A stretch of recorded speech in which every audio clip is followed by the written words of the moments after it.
Shalom, warriors, and welcome to the Daily Warfare Drop with Raphael Rabbi.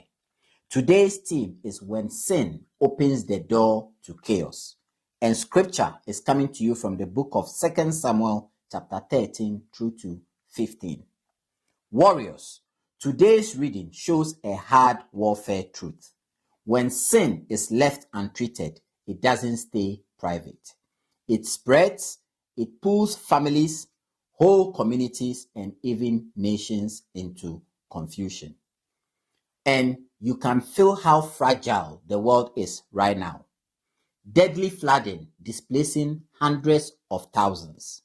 Cities going dark under war, and hunger deepening where conflict and funding gaps squeeze the weak. In 2 Samuel 13, sexual sin and abuse enter the house. Then deception follows. Then silence. Then revenge. Warriors, this is how darkness moves.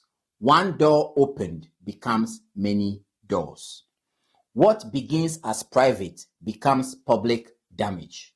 Then we see another battlefield. Failed correction. David hears, but there is no clear dealing with it.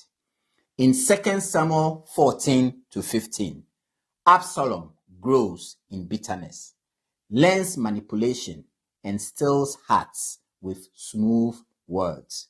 Soon, the nation is unstable and the king is forced to flee. That is a national warning. When rebellion is tolerated and truth is delayed, the whole land shakes. As a medical practitioner, I will say it plainly. Untreated infection spreads. If you ignore the early signs, the condition worsens and costs more to treat.